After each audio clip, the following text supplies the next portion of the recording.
Yan, nahiwa ko na ang sayote, 2 piraso. Magtinula tayo ng manok. Ang panghalo ay luya, bawang, sibuyas, tanglad, dahon ng silis, tsaka chicken. Yan. Gigisa ko muna itong mga sangkap.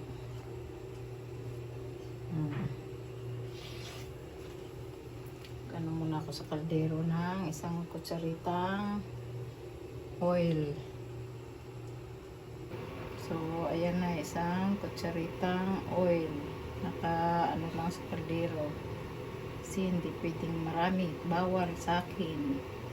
1 kutsarita lang. Basta pang sangkutsa lang sa mga lamas. Ayan. Ayan na, inilagay ko na yung sibuyas, luya, bawang. Sunod ko naman tong tanglad para malasa at mabango. Ayan. Sasangkutsa na.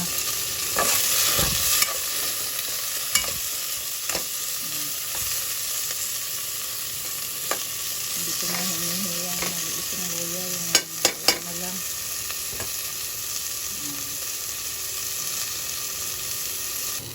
So, ayan na.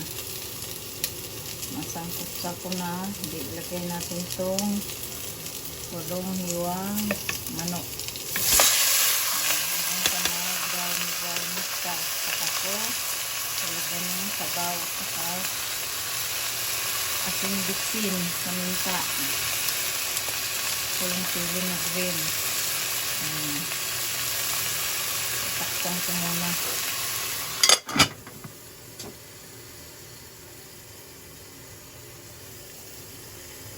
Ayan, nabungkag na yung tanglad. Yung tanglad, kinuha ko pa ito sa 3rd floor namin kasi may tanim kami. Ayan, nabungkag na. Ngayon, ilagay ko na yung sayote kasi nag-brown na yung chicken. Yan, ito naman sayote. Ako lagyan ng sabaw. Bitsin paminta. Yan na.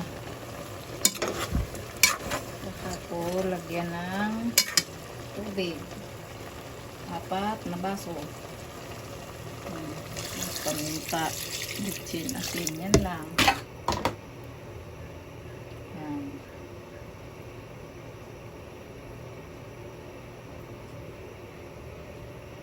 Puliin ko muna bago ko ilagay yung bitsin at saka asin. Paminta. Umalis din siya dito mga alas 10 Yan na.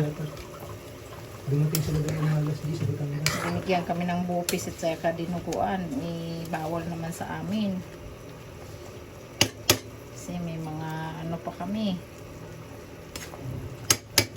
Kailangang test. Yan. Try ko nga kung sakto na ang lasa para ilagay ko na yung dahon ng sili. Nandyan na. Nilagyan ko ito ng bitsin at saka asin, pamintang buo at saka durog. Tapos sili na green 2. Tikman mo nga di. Tapos na ito. Ilalagay ko ng dahon. Sige, lagay mo lang, okay na yan. Natanggal yung tanglad sa pagkatali. Okay lang yan. Yan. Nalagay ko na yung tanglad. Ay, tanglad. Dahon ng sili. Okay. Yan. Shout out po sa lahat ng aming subscriber. God bless po sa ating lahat. Sa mapadatihan at baguhan. Sa hindi pa po nakapag-subscribe. Pag napadaan po kayo sa aming munting channel, paki-like and share and comment po. Paki-pindot po ng notification bell para lagi kayong updated sa aming video. Paki-usap ko lang po. Huwag niyo pong i-skip ang ads. Yun na lang po ang pinakatulong nyo sa aming mag-asawa. Bye! Love you all. Miss you all. Luzon, Visayas at Mindanao. I-off ko na.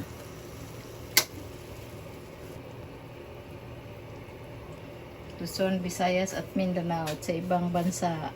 Miss you all, love you all. God bless po sa ating lahat. Bye!